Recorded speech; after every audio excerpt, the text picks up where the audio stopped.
Welcome to Anu lifestyles. Welcome back to our channel. ಇವತ್ತಿನ recipe ಬಂದು sweet recipe. ಒಂದು ಖಾರ ಒಂದು ಸ್ವೀಟ್ ಆದಂಗೆ ಅನ್ನಿಸ್ತಾ ಇದೆ. ಇದರಲ್ಲಿ ಲಾಸ್ಟ್ ಟೈಮ್ ಏನು ಮಾಡಿದೆ, ಕುಷ್ಕಾ ಮತ್ತು ಪೆಪ್ಪರ್ ಚಿಕನ್ ಮಾಡಿದೆ. ಇವತ್ತು ಕೊಕೊನಟ್ ಪುಡ್ಡಿಂಗ್ ಮಾಡೋಣ ಅಂತ. ಇದನ್ನ ಒಡ್ಕೊಂಡು ಫಸ್ಟು ಕೊಕೊನಟ್ನ ತಗೊಳ್ಳೋಣ. Happy Friday. ಇವತ್ತು ಫ್ರೈಡೇ. ಆಕ್ಚುಲಿ ನನಗೆ ಹೊಡಿಯೋಕ್ಕಾಗಲ್ಲ ಅಂದ್ಕೊಂಡಿದ್ದೀನಿ. ದೂರ ಹೋಗುತ್ತೆ ನನಗೆ ಬರೋ. ನಮ್ಗೆ ಅದು ಹೊಡಿಯೋ ಇಟ್ಕೊಳ್ಳೋದು ದಮ್ಮು ಇಲ್ಲ, ಹೊಡಿಯೋದು ಇಲ್ಲ. Let me try. ಕೆಳಗಡೆ ಹೋಗುತ್ತೆ ಕೈ.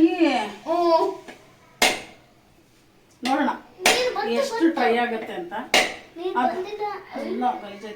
ಒಂದು ವಿಡಿಯೋ ಇದೆಯಲ್ಲ, ಒಂದು ಆಂಟಿ ಬಂದ್ಬಿಡ್ತು, ನಾನು ನಿಮಗೆ ಈಸಿಯಾಗಿ ಕೊಕೊನಟ್ ಹೊಡಿಯೋದು ಹೇಳ್ಕೊಡ್ತೀನಿ ಹೆಂಗೆ ಅಂತ ಹೇಳ್ತಾರಲ್ಲ, ಹಂಗಾಯ್ತು ನನಗೆ ಇವಾಗ. ಕಬ್ಬಿಣಕ್ಕಿಂತ ಜಾಸ್ತಿ ಇದಾಯ್ತು. ಆಯ್ತು ಅನ್ಸುತ್ತೆ. ಇಲ್ಲ, ಸೌಂಡ್ ಬರ್ತಾ ಇದೆ. ದೂರ ಹೋಗುತ್ತನು. ಹಲೋ ಅಮ್ಮ, ಏನ್ ತಗೊಂಡ? ಅಲ್ಲೆಲ್ಲ ಇಟ್ಕೊಡೋದು, ಕಿವಿಲಿ ಇಟ್ಕೊಳ್ಳೋದು. Hello hello hello. ಇವಾಗ ನನಗೆ ಸುಮ್ಮನೆ ಕೆಲಸ ಮಾಡಕ್ ಬಿಡು. ಕಾಯಿ ಹೊಡ್ಕೊಂಡಿದ್ದೀನಿ. ಇದು ಈ ತೆಂಗಿನಕಾಯಿ ಎಲ್ಲ ತಗೊಂಡ್ಬಿಟ್ಟು, ಆ ತೆಂಗಿನಕಾಯಿ ತೆಗೆದ್ರೆ ಹಿಂದೆಗಡೆ ಬ್ಲ್ಯಾಕ್ ಕಲರ್ ಇರುತ್ತಲ್ಲ, ಅದು ಬೇಡ ನಮಗೆ. ಬರೀ ವೈಟ್ ಪಾರ್ಟ್ ಮಾತ್ರ ಬೇಕು. ಸೊ ವೈಟ್ ಪಾರ್ಟ್ ನಾನು ಒಂದು ಸ್ವಲ್ಪ ತೋರಿಸ್ತೀನಿ, ಆಮೇಲೆ ಮಿಕ್ಕಿದೆಲ್ಲ ಮಾಡ್ಕೊಂಡ್ಬರ್ತೀನಿ. ಈ ಪಾರ್ಟ್ ಬೇಡ ನಮಗೆ. ಇದನ್ನ ಕ್ಲೀನಾಗಿ ತೆಗ್ದು ಅದನ್ನು ಸರ್ವ್ ಮಾಡಿಬಿಡು. ಮುಗೀತು ಕೆಲಸ.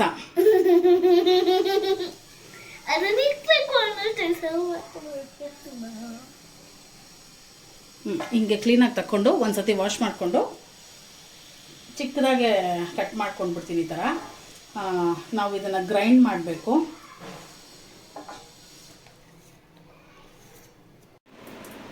ಇಲ್ಲಿ ನೋಡಿ, ಈ ಥರ ಅದ್ರದ್ದು ಹೊಟ್ಟು ತೆಗೆದ್ಬಿಟ್ಟು ಈ ಥರ ಮಾಡ್ಕೊಂಡಿದ್ದೀನಿ. ಇದರಿಂದ ಇವಾಗ ತೆಂಗಿನಕಾಯಿ ಹಾಲು ತೆಗಿಬೇಕು. 2 ಕಪ್ಸ್ ಬರುತ್ತೆ ಅಂದ್ಕೊಂಡಿದ್ದೀನಿ. ಮೆಜರ್ ಮಾಡಿ ಹಾಕ್ತೀನಿ.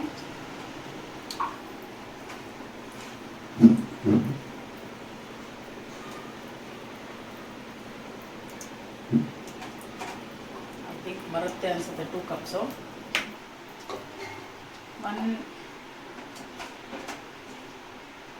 2 ಕಪ್ಸ್. ಇದರಲ್ಲಿ 2 ಕಪ್ಸ್ ಬಂದರೆ ಇದರಲ್ಲೇ 1 ಕಪ್ಪು ನೀರು ಹಾಕ್ಬಿಟ್ಟು ಚೆನ್ನಾಗಿ ಗ್ರೈಂಡ್ ಮಾಡ್ಕೋಬೇಕು. ಮೀನ್ಸ್ ತೆಂಗಿನಕಾಯಿ ಹಾಲು ತೆಗಿಯೋ ಥರ. 1, 2 ಆ ಥರ ಎಲ್ಲ ತಿರ್ಗಾ ಬಿಸಿನೀರು ಹಾಕಿ ನಾವು ಇವಾಗ ಗೀ ರೈಸ್ ಮಾಡ್ಬೇಕಾದ್ರೆ ಎಲ್ಲ ಕೊಕೊನಟ್ ಮಿಲ್ಕ್ ತೆಗಿತೀವಲ್ಲ, ಆ ಥರ ಏನು ಬೇಡ. ಒಂದೇ ಸತಿಗೆ ತಿಕ್ಕಾಗಿರೋ ಹಾಲು ತೆಗಿಬೇಕು ಇದ್ರದ್ದು.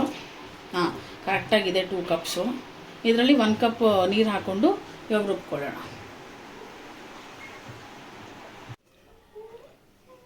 ಇವಾಗ ನಾನು ನೀರು ಹಾಕ್ದಿರ ಜಸ್ಟ್ ಒಂದು ಸತಿ ಈ ಥರ ಪೌಡರ್ ಮಾಡ್ಕೊಂಡಿದ್ದೀನಿ. ತೆಂಗಿನಕಾಯಿ ಹೊಡೆದಾಗ ನೀರು ಸಿಗುತ್ತಲ್ಲ, ಅದೇ 1 ಕಪ್ ಸಿಕ್ಕಿದ್ರೆ ಸಾಕು.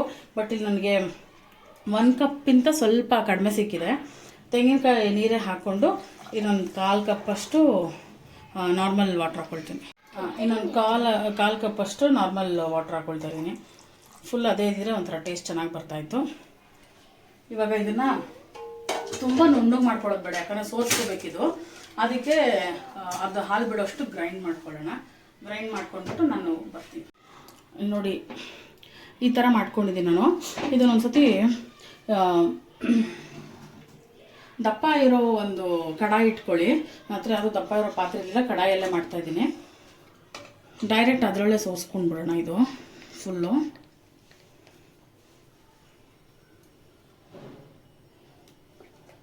ಸೋಸಿ ಅದರ ಹಾಲು ತೆಗೆದ್ಬಿಟ್ಟು ಶುಗರು, ಯಾಕಂದರೆ ಶುಗರ್ ಸ್ವಲ್ಪ ಕಡಿಮೆನೇ ಹಾಕ್ಕೊಳ್ಳಿ. ಯಾಕಂದರೆ ತೆಂಗಿನಕಾಯಲ್ಲಿ ಸ್ವಲ್ಪ ಸ್ವೀಟ್ನೆಸ್ ಇರುತ್ತಲ್ಲ, ಅದಕ್ಕೆ ಶುಗರ್ ಸ್ವಲ್ಪ ಕಡಿಮೆನೇ.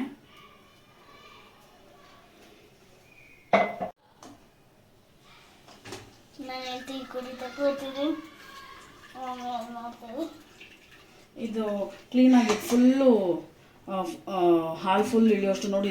ಎಷ್ಟು ತಿಕ್ಕಾಗಿದೆ ಇದು ಮಿಲ್ಕು. ಮಾರ್ಕ್ ಬರ್ತಾ ಇದೆ ನೋಡಿ. ಇದು ಫುಲ್ ಮಿಲ್ಕ್ ತೊಗೊಂಡ್ಬಿಡೋಣ. ನೀವು ರೆಡಿಮೇಡು ಕೊಕೊನಟ್ ಮಿಲ್ಕ್ದು ಟೆಟ್ರಾ ಪ್ಯಾಕ್ ಸಿಕ್ಕುತ್ತಲ್ಲ ಅದಾದರೂ ಯೂಸ್ ಮಾಡ್ಬೋದು. ಈ ಪ್ರೊಸೀಜರ್ ಎಲ್ಲ ಸ್ಕಿಪ್ ಮಾಡಬೇಕು ಅಂದರೆ. ಬಟ್ ನನ್ನ ತೆಂಗಿನಕಾಯಿನೂ ಇತ್ತು, ಬಟ್ ಅದು ಟೆಟ್ರಾ ಪ್ಯಾಕ್ದು ನನಗೆ ಯಾಕೋ ಅದಷ್ಟು ಇಷ್ಟ ಆಗಿಲ್ಲ ಅಂದ್ಬಿಟ್ಟು ನಾನೇ ತೆಗ್ದು ಮಾಡ್ತಾಯಿದ್ದೀನಿ. ಇದು ಫುಲ್ ತೋರಿಸಿದ್ಮೇಲೆ ನೆಕ್ಸ್ಟ್ ಏನೇನು ಇಂಗ್ರೀಡಿಯೆಂಟ್ಸ್ ಹಾಕಬೇಕು ಅಂತ ಹೇಳ್ತೀನಿ ನಾನು. ನೋಡಿ, ಅದು ಹಾಲು ತೆಗ್ದಿದ್ದೀನಿ ತೆಂಗಿನಕಾಯ್ದು, ಇಷ್ಟು ತಿಕ್ಕಾಗಿ ಬಂದಿದೆ. ಇವಾಗ ಇದಕ್ಕೇ ಡೈರೆಕ್ಟಾಗಿ ಕಾರ್ನ್ಫ್ಲವರ್ ಹಾಕೊಳ್ತೀನಿ. ಇದು ಅಗರ್ ಅಗರ್ ಪೌಡ್ರ್ ಬರುತ್ತೆ, ಬಟ್ ನಾನು ಅದು ಯಾವತ್ತೂ ಯೂಸ್ ಮಾಡಿಲ್ಲ. 1/4 ಕಪ್ಪು ಕಾರ್ನ್ಫ್ಲವರ್ ಹಾಕ್ಕೊಳ್ತೀನಿ. ಇದಕ್ಕೆ ಶುಗರು ಇದನ್ನೇ ಹಾಕಿ ಫುಲ್ ಮೆಲ್ಟ್ ಆಗೋವರೆಗೂ. ಇವಾಗೇನು ನಾನು ಸ್ಟವ್ ಅಂಟಿಸಿಲ್ಲ. ಕೋಕೋನಟಲ್ಲೇ ಸ್ವಲ್ಪ ಸ್ವೀಟ್ ಇರೋದ್ರಿಂದ ನಮಗೆ ಎಷ್ಟು ಸ್ವೀಟ್ ಬೇಕೋ ಅಷ್ಟು ಹಾಕ್ಕೊಳ್ತಾ ಇದ್ದೀನಿ. ಸಾಕಾ? ಸ್ಪೂನ್ ಚಿಕ್ಕದಲ್ವ, ಅದಕ್ಕೆ ಜಾಸ್ತಿ ಆಯ್ತಾ? ಇನ್ನೊಂದು ಬಾಕಮ್ಮ ಚಿಕ್ಕದಾಗ ಸ್ಪೂನು ಸಾಕು. ಮಿಕ್ಸ್ ಮಾಡ್ಕೊಂಡು ಇದೆಲ್ಲ ಮಿಕ್ಸ್ ಮಾಡಿ ಫುಲ್ಲು ಮೆಲ್ಟ್ ಆದಮೇಲೆ ಶುಗರು, ಅದಾದಮೇಲೆ ಸ್ಟವ್ ಅಂಟಿಸ್ಬಿಡೋಣ.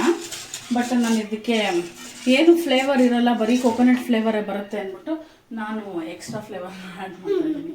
ಎಲಾಚಿ ಪೌಡರು ಎಲ್ಲದಕ್ಕೂ ಅದೇ. ಯಾಕಂದರೆ ನಿಂಗೆ ಎಲಾಚಿ ತುಂಬ ಇಷ್ಟ ಅಲ್ವಾ? ಸ್ವಲ್ಪ ಹಾಕ್ಕೊಳ್ತೀನಿ ಅಷ್ಟೇ. ಇಷ್ಟ ಆದರೆ ಅದು ಎಲಾಚಿ ಇಷ್ಟ ಅಲ್ಲ, ಆದರೆ ನನಗೆ ಅದರ ಪೌಡರ್ ಇಷ್ಟ. ನನಗೆ ಎಲಾಚಿ ಸಿಕ್ಕುತ್ತಲ್ವ ಬಾಯಲ್ಲಿ ಅಂತ.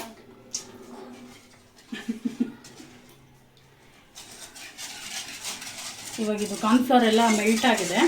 ಇವಾಗ ಆ್ಯಕ್ಚುಲಿ ಇದು ಕಂಟಿನ್ಯೂಸ್ ಸ್ಟರ್ ಮಾಡ್ತಾನೆ ಇರಬೇಕು, ಇಲ್ಲಾಂದರೆ ಅದು ಗಂಟು ಆಗಿಬಿಡುತ್ತೆ. ಸ್ವಲ್ಪ ಅದು ಬಿಸಿ ಆಗೋವರೆಗೂ ಹೈ ಫ್ಲೇಮಲ್ಲೇ ಇಟ್ಕೊಂಡಿರ್ತೀನಿ. ಸ್ವಲ್ಪ ಬಾಯ್ಲ್ ಆಗೋದು ಸ್ಟಾರ್ಟ್ ಆದಮೇಲೆ ಸ್ವಲ್ಪ ಮೀಡಿಯಮ್ ಟು ಹೈ ಇಟ್ಕೊಳ್ತೀನಿ. ನಿಮಗೇನೋ ಅದು ಕೆಳಗಡೆ ತಳ ಹಿಡಿತಾ ಇದೆ ಅಂತ ಅನ್ಸಿದ್ರೆ ಮೀಡಿಯಮ್ ಟು ಲೋ ಇಟ್ಕೊಳ್ಳಿ. ನನ್ನ ಇಯರಿಂಗ್ಸ್ ಹೆಂಗಿದೆ? ನನ್ನ ಮಗಳಿಗೆ ಬೇಜಾರಾಗಿದೆ ಹಾಕೊಂಡಿರೋದಕ್ಕೆ.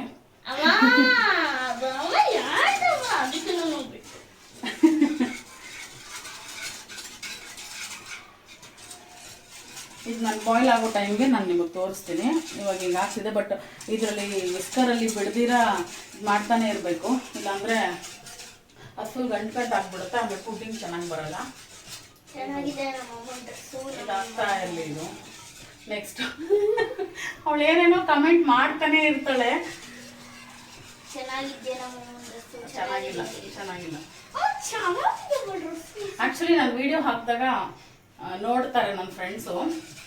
ಅವ್ರಿಗೆಲ್ಲನೂ ನನ್ನ ಫ್ರೆಂಡ್ ಒಬ್ಳು ಹೆಸರು ಹೇಳೋದೋ ಗೊತ್ತಿಲ್ಲ, ಅವಳು ಫೋನ್ ಮಾಡಿ ಹೇಳ್ತಾ ಇದ್ದು, ವಿಡಿಯೋ ಮಾಡ್ತಿಲ್ಲ, ಚೆನ್ನಾಗಿ ರೆಡಿ ಆಗೋಕ್ಕಾಗಲ್ವಾ ನಿನಗೆ, ಹೆಂಗಿರ್ತೀವಿ ಹಂಗೆ ಇದ್ಬಿಡ್ತೀಯ ಅಂತ. ಅದಕ್ಕೆ ನಾನು ಹೇಳಿದೆ, ಮನೇಲಿರೋರು ಇವಾಗ ಸೀರಿಯಲ್ ತೋರಿಸ್ತಾರಲ್ಲ, ಕ್ಲೀನಾಗಿ ಹಾರ ಗಂಟು ಫುಲ್ ಹೇರ್ ಡು ಎಲ್ಲ ಮಾಡ್ಕೊಂಡ್ಬಿಟ್ಟಿರ್ತಾರಲ್ಲ, ಮನೇಲಿ ಯಾರು ಹಂಗಿರ್ತಾರೆ ಅಂತ ಹೇಳಿದೆ. ಆರ್ಟಿಸ್ಟ್ ಆಗಿ ಹಿಂಗಿರ್ತೀಯ ಅಂತಂದು. ಬಟ್ ಏನು ಮಾಡೋದು, ಕ್ಲೀನಾಗಿ ರೆಡಿ ಆಗಿಲ್ಲ, ಹೆಂಗಿರ್ತೀವೋ ಹಂಗೆ. ಮನೇಲಿ ಅಡುಗೆ ಮಾಡ್ಬೇಕಾದ್ರೆ ಯಾರನ್ನು ರೇಷ್ಮೆ ಸೀರೆ ಎಲ್ಲ ಉಟ್ಕೊಂಬರಲ್ಲ ಅಲ್ವಾ. ಕಂಫರ್ಟಬಲ್ ಯಾವುದೋ ಅದು ಡ್ರೆಸ್ಸು. ಅವಳಿಗೆ ಹೇಳಿದೆ, ಸರಿ ಆಯಿತು, ನೆಕ್ಸ್ಟ್ ಟೈಮಿಂದ ಸ್ವಲ್ಪ ನಿನಗೋಸ್ಕರ ಚೆನ್ನಾಗಿ ರೆಡಿ ಆಗ್ತೀನಿ ಅಂತ. ಅದಕ್ಕೋಸ್ಕರನೇ ಈ ಇಯರಿಂಗ್ಸ್ ಎಲ್ಲನೂ ಅವಳು ನೋಡ್ತಿದ್ರೆ ನಿನಗೋಸ್ಕರ ಇದು. ಇದು ಕುದಿಯಕ್ಕೆ ಸ್ಟಾರ್ಟ್ ಆದಾಗ ನಾನು ನಿಮಗೆ ತೋರಿಸ್ತೀನಿ. ಅಮ್ಮ ನನಗೋಸ್ಕರ ಏನದು ರೋಸ್ ಮೋಮೋಸ್ ಮಾಡ್ಕೊಡಮ್ಮ. ರೋಸ್ ಮೋಮೋಸಾ? ಶೀತುಗೆ ವೈಟ್ ಸಾಸ್ ಪಾಸ್ತಾ ಮಾಡಿಕೊಟ್ಟೆ. ನಿನ್ ಜಲಸ? ನನ್ನ ತಂಗಿಗೆ ನಾನು ಮಾಡಿದೆ, ಬಟ್ ಅವಳೇನು ಬಂದು ತಿನ್ಲ, ಕೇಳಿದ್ಲು, ಮಾಡಿದ್ದೀನಿ. ಅದು ನಾನು ಹುಟ್ಟಿಲ್ದಿದ್ದಾಗ ಎಲ್ಲ ಒಳಗೆ ಮಾಡ್ಕೊಡ್ತಿದ್ದ, ನನಗೆ ಯಾಕೆ ಮಾಡ್ಕೊಡ್ತಾರ? ನೀನು ಹುಟ್ಟಿಲ್ದಿದ್ದಾಗೆಲ್ಲ ನಾನು ಮಾಡ್ಕೊಡ್ತಾ ಇರಲಿಲ್ಲ, ಅಮ್ಮಮ್ಮ ಮಾಡ್ಕೊಡ್ತಾ ಇರ್ತಾಳೆ. ನೀನು ಹೇಳ್ತೀಯ, ನಿನಗೇನು ಗೊತ್ತು? ಮತ್ತೆ ನಾನು ಇದ್ನಲ್ಲ, ನಾನೆಲ್ಲ ಹೋಗಿದ್ದೆ? ಅಮ್ಮಮ್ಮ ಜೊತೆನೇ ಇದ್ದ. ನೀನು ಯಾರ ಜೊತೆ ಇಲ್ಲಿ ಮದುವೆ ಮುಂಚೆ ರೋಡಲ್ಲಿಲ್ಲ? ಅಲ್ಲ, ನಿನ್ನ ಮನೇಲಿ ಟಿವಿ ನೋಡ್ಕೊಂಡು ಕೂತಿರ್ಲಿಲ್ವಾ? ಕ್ವೆಶ್ಚನ್ನ ಇಲ್ಲಿ ನೋಡಿ. ಇವಾಗ ಇದು ಫುಲ್ಲು ಗಟ್ಟಿ ಆಗ್ತಾ ಇದೆ. ಅಂದರೆ ಮೀನ್ಸ್ ಇವಾಗ ನಾನು ವಿಸ್ಕರ್ ಹಿಂಗೆ ಮಾಡ್ತಾ ಇದ್ದರೆ ಅದು ಮೀನ್ಸ್ ಟರ್ನ್ ಮಾಡೋಕ್ಕೆ ಕಷ್ಟ ಆಗ್ತಾ ಇದೆ. ನೋಡಿ ಯಾವ ಥರ ಇದೆ ಕನ್ಸಿಸ್ಟೆನ್ಸಿ. ಬಟ್ ಇದೊಂದು ಇನ್ನು ಹಿಂಗೆ ತೆಗೆದಾಗ ಅದೊಂಥರ ಕೇಕ್ ಫೋಲ್ಡಿಂಗ್ ಥರ ಬೀಳಬೇಕು. ಅಲ್ಲಿವರೆಗೂ ಇನ್ನೊಂದು 2 ಮಿನಿಟ್ಸ್. ಶೀತು ನೀನೇನು ಬೇಜಾರು ಮಾಡ್ಕೋಬೇಡ, ನಾನು ವೈಟ್ ಸಾಸ್ ಪಾಸ್ತಾ ಮಾಡ್ಕೊಂಡು ಹೇಳ್ದಲ್ಲ, ಅದಕ್ಕೆ ಬೇಜಾರು ಮಾಡ್ಕೊಳ್ಬೇಡ. ನೀನೇ ಹೇಳು ನಮ್ಮ ಅಮ್ಮನಿಗೆ ರೋಸ್ಟು ಮೋಮೋಸ್ ಮಾಡ್ಕೊಡೋಕೆ, ಓಕೆನಾ? ಅವಳು ಹೇಳಿದ್ರೇ ಮಾಡ್ಕೊಡೋದ? ಏನು ನಾನು ಮಾಡಿಕೊಟ್ಟೇ ಇಲ್ಲ, ನೀನು ತಿಂದೇ ಇಲ್ಲ ಏನೂ. ನಾನು ರೋಸ್ ಮೋಮೋಸ್ ತಿಂದಿಲ್ಲ, ಬೇರೆ ಎಲ್ಲ ಮೋಮೋಸ್ ತಿಂದಿದ್ದೀನಿ ನಾನು. ಆಯಿತು, next rose momos. Okay okay, ಅದು ಕಲರ್. ಓಕೆ, ನೆಕ್ಸ್ಟ್ ಅದೇ ಮಾಡ್ಕೊಡ್ತೀನಿ. ನೆಕ್ಸ್ಟ್ ವಿಡಿಯೋ ಅದೇ veg or chicken? Okay, done. But hotel ಥರ ಚಿಕನ್. ಹೋಟೆಲ್ ಥರ ಚಿಕನ್ ಅಂದರೆ ಹೆಂಗೆ ಮೋಮೋಸ್ ಚಿಕನ್ ಕಟ್. ಮತ್ತು ಇನ್ನೇನು ದಪ್ಪನೇ ಹಾಕ್ಬಿಡ್ತಾರಾ? ಅದಕ್ಕೆ ಯೂಸ್ ಮಾಡೋದೇ ಚಿಕನ್ ಕೀಮಾ. ಓಕೆ, ಇವಾಗ ಸ್ವೀಟ್ ಮಾಡ್ಬೇಕಾರೆ no talking about non veg. Next video ಅದೇ ಹಾಕ್ಬೇಕು. ಹಾಕಿಲ್ಲ ಮಾಡಿಲ್ಲ ಅಂದರೆ ವಿಡಿಯೋನೂ ಆಗಲ್ಲ, ನಿಮ್ಮ ಇಷ್ಟ. ಇಲ್ಲಿ ನೋಡಿ, ಇವಾಗ ಇಷ್ಟು ತಿಕ್ಕಾಗಿದೆ ಇದು. ಈ ಬಿಸ್ಕರ್ ಸೈಡಲ್ಲಿ ಇಟ್ಟು ನಾನು ನಿಮಗೆ ಸ್ಪ್ಯಾಚುಲಲ್ಲಿ ತೋರಿಸ್ತೀನಿ. ಸಿ, ಇದು ಕನ್ಸಿಸ್ಟೆನ್ಸಿ ನೋಡಿ. ಸ್ಮೆಲ್ಸ್ ಆ್ಯಕ್ಚುಲಿ ಗುಡ್, ಚೆನ್ನಾಗಿದೆ. ಹೆಂಗಿದೆ ಅಂದರೆ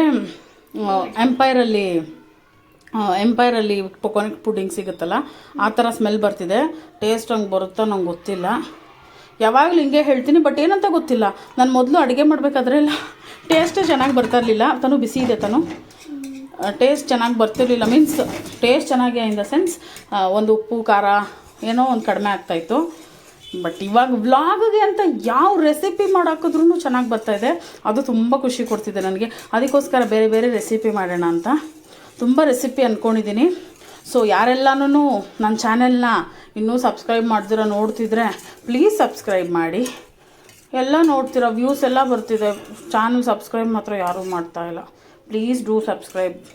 ನಿಮ್ಮ ಸಪೋರ್ಟ್ ನಮಗೆ ತುಂಬ ಮುಖ್ಯ ಆಗುತ್ತೆ. ಸೊ ಇಲ್ಲಿ ನೋಡಿ, ಈ ಥರ ಬಂದಿದೆ. ಇವಾಗ ಸಾಕು. ಇದು ಮೋಲ್ಡಿಂಗ್ಗೆ ಹಾಕ್ಬಿಡ್ತೀನಿ ನಾನು. ನಾನು ಅದು ಮೋಲ್ಡಿಂಗ್ ಮಾಡಬೇಕಾದ್ರೆ ತೋರಿಸ್ತೀನಿ ನಾನು ನಿಮಗೆ. ಇವಾಗ ನಾನು ಯಾವುದರಲ್ಲಿ ಮೋಲ್ಡ್ ಮೀನ್ಸ್ ಪುಡ್ಡಿಂಗ್ ಮಾಡೋಕ್ಕೆ ಹಾಕ್ತೀನೋ ಅದಕ್ಕೊಂಚೂರು ಒಂದೂವರೆ ಸ್ಪೂನಷ್ಟು ತುಪ್ಪ ಹಾಕ್ಬಿಟ್ಟು ಫುಲ್ ಗ್ರೀಸ್ ಮಾಡ್ಕೊಳ್ತೀನಿ. ಆಯಿಲ್ ಹಾಕೋಕ್ಕೆ ಹೋಗಬೇಡಿ, ಸ್ವೀಟ್ ಆಗಿರೋದ್ರಿಂದ ತುಪ್ಪನೇ ಇರಲಿ. ಫುಲ್ ಗ್ರೀಸ್ ಮಾಡ್ಕೊಳ್ತೀನಿ. ಎಲ್ಲಿವರೆಗೂ ಬರುತ್ತೋ ಅಲ್ಲಿವರೆಗೂ ಗ್ರೀಸ್ ಮಾಡ್ಕೊಳ್ಳೋಣ ಫುಲ್ಲೂ.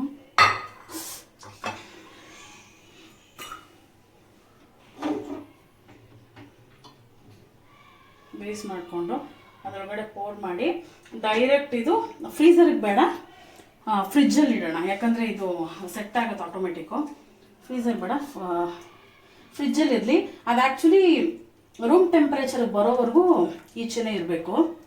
ರೂಮ್ ಟೆಂಪ್ರೇಚರ್ಗೆ ಬಂದಮೇಲೆ ಫ್ರಿಜ್ಜಲ್ಲಿ ಇಡೋಣ.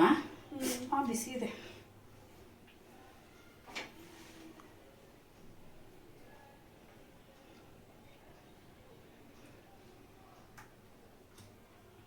ಬಟ್ ಸ್ಮೆಲ್ ಮಾತ್ರ ಚೆನ್ನಾಗಿ ಬರ್ತಾ ಇದೆ. ಫ್ರೇಗ್ರೆನ್ಸ್ ಅಂತ ಒಂದು 2 ಟೈಮ್ಸ್ ಟ್ಯಾಪ್ ಅಷ್ಟೇ. ಇವಾಗಿದು ಡೈರೆಕ್ಟು ಫ್ರಿಜ್ಜಿಗೆ ಹೋಗಲ್ಲ, ರೂಮ್ ಟೆಂಪ್ರೇಚರಲ್ಲಿ ಇಟ್ಟು ಫುಲ್ ತಣ್ಣಗಾಗ್ಬಿಡಲಿ. ತಣ್ಣಗಾದ್ಮೇಲೆ ರೂಮ್ ಟೆಂಪ್ರೇಚರಲ್ಲಿ ಇಟ್ಟು ಮೀನ್ಸ್ ನಾರ್ಮಲ್ ನಾವು ಇವಾಗ ರೂಮ್ ಟೆಂಪ್ರೇಚರಿಗೆ ಗೊತ್ತಪ್ಪ. ತಣ್ಣಗಾದ್ಮೇಲೆ ಆಮೇಲೆ ತೊಗೊಂಡು ಫ್ರಿಜ್ಜಿಗೆ ಇಡೋಣ. ಫ್ರಿಜ್ಜಿಗೆ ಇಟ್ಟು 2 ಅವರ್ಸ್ ಸಾಕು. 2 ಅವರ್ಸ್ ಆದಮೇಲೆ ಡಿಮೋಲ್ಡ್ ಮಾಡಿ ಸ್ವಲ್ಪ ಅದ್ರ ಮೇಲೆ ಟಿಂಕ್ಲಿಂಗ್ ಡೆಕೋರೇಷನ್ ಮಾಡಿ will cut. Okay, bye. Demoulding time ಆಯಿತು, ರೂಮ್ ಟೆಂಪರೇಚರ್ ಬಂದಾಯಿತು. ಆಮೇಲೆ ಫ್ರಿಜ್ಜಲ್ಲೂ 2 ಅವರ್ಸ್ ಇಟ್ಟಾಯಿತು. ಅದೇ ಆಗ್ತಾಯಿದೆ ನೋಡಿ, ಹಿಂಗೆ ಬೆಂಡ್ ಮಾಡಿದ್ರೆ ಅದೇ ಬರ್ತಾಯಿದೆ. ಪ್ರಾಬ್ಲಮ್ ಏನಾಯಿತು ಅಂದರೆ ಇದ್ರ ಮೇಲೆ ಬಾಲ್ ಹಾಕ್ಬಿಟ್ಟು ಅದನ್ನು ಡಿಮೋಲ್ಡ್ ಮಾಡೋದಕ್ಕೆ ದೊಡ್ಡದು ಪ್ಲೇಟ್ ಇಲ್ಲ. ದೊಡ್ಡ ಪ್ಲೇಟ್ ಇದೆ, ಬಟ್ ಅದು ಎಡ್ಜಸ್ ಆಗ್ತಿಲ್ಲ. ಸೊ ಚಾಪಿಂಗ್ ಬೋರ್ಡ್ ತೊಗೊಂಡೆ. ಅದಕ್ಕೆ ಅದು ತುಂಬ ಚೆನ್ನಾಗಿದೆ ಅಲ್ವಾ ಅದಕ್ಕೆ ಮಾಡೋಣ. ನನಗೆ ಸ್ಟಾರ್ಟ್ ಮಾಡಲಾ? 1 2 3 ಸ್ಟಾರ್ಟ್. ಪೂಯ ಅಮ್ಮ ನಿಕಲ್ ಜಾ ಜಲ್ದಿ ನಿಕಲ್ ಜಾ ನಿಕಲ್. ಆ್ಯಕ್ಚುಲಿ ಒಂದು ಟ್ರಾಜಿಡಿ ಆಗೋಯ್ತು. ಏನಂದರೆ ಇದ್ರದ್ದು ಸ್ಪೇಸ್ ದೊಡ್ಡದು, ಅದಕ್ಕೆ ಇಷ್ಟೇ ಆಗಿದೆ ಅದು. ಆ್ಯಕ್ಚುಲಿ ಇದು ಚಿಕ್ಕ ಟಿನ್ನಲ್ಲಿ ಹಾಕಬೇಕು, ಅವಾಗ ಇಷ್ಟು ದೊಡ್ಡದಾಗಿ ಬರುತ್ತೆ. ಡಿಮೋಲ್ಡ್ ಆ್ಯಕ್ಚುಲಿ ಅದು ಡಿಮೋಲ್ಡ್ ಮಾಡಬೇಕಾದ್ರೆ ತೆಳು ಇತ್ತಲ್ಲ, ಮುರಿದೋಯ್ತು. ಅದಕ್ಕೆ ತುಂಬಾ ಬೇಜಾರಾಗೋಯ್ತು ನನಗೆ. ಬಟ್ ಎಲ್ಲದಕ್ಕೂ ಬೇಜಾರು ಮಾಡ್ಕೊಳ್ಳೋದಕ್ಕಾಗಲ್ಲ, ಹೆಂಗೇನೋ ಮುರಿದೇ ತಿನ್ಬೇಕಲ್ವಾ, ಯಾಕೆ ತಲೆ ಕೆಡಿಸ್ಕೋಬೇಕು. ಬಟ್ ನೆಕ್ಸ್ಟ್ ಟೈಮ್ ನೀವೇನೋ ಟ್ರೈ ಮಾಡ್ಬೇಕಾದ್ರೆ, ನನ್ನ ಹತ್ರ ಆ್ಯಕ್ಚುಲಿ ಇದ್ದಿದ್ದೆ ಇದೊಂದೇ ಇದ್ರದ್ದು ಗ್ಲಾಸ್ದು. ನಾನು ಯಾವುದನ್ನ ಸ್ಟೀಲ್ಗನ ಹಾಕಿಟ್ಬಿಡ್ಬೇಕಾಗಿತ್ತು, ಹಿಂಗೆ ಪಾತ್ರೆ ಥರ ಇರೋ ಥರದ್ದು. ಅವಾಗ ಅದು ಕ್ಲೀನಾಗಿ ಕೇಕ್ ಥರ ಇಷ್ಟು ಎತ್ತರ ಬರ್ದಿರ್ತಾ ಇತ್ತು. ಬಟ್ ಏನು ಮಾಡೋಕ್ಕಾಗಲ್ಲ, ಕಟ್ ಮಾಡೋಣ ಇದನ್ನು.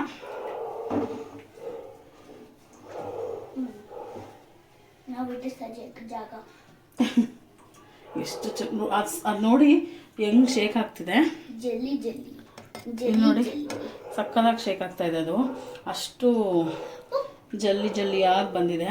ಕಟ್ ಮಾಡಬೇಕು, ಜಲ್ಲಿ ಜಲ್ಲಿ ಇದಾಗ್ತದೆ. ಸಿ ಇಲ್ಲಿ ನೋಡಿ, ಝೂಮ್ ಮಾಡ್ರಿ, ಈ ಥರ ಮುರಿದೋಗುತ್ತಾ. ಇಲ್ಲಿ ನೋಡಿ, ಚೆನ್ನಾಗಿ ಬಂದಿದೆ ಇದು. ಮುರಿದೋಗ್ತಾ ಇದೆ. ಒಂದು ಕಣ್ಣು ಮುಚ್ಕೊಂಡಿದೆ, ಒಂದು ಕಣ್ಣು ಓಪನ್ ಮಾಡ್ಕೊಂಡಿದೆ ನೋಡಿ. Let's taste it.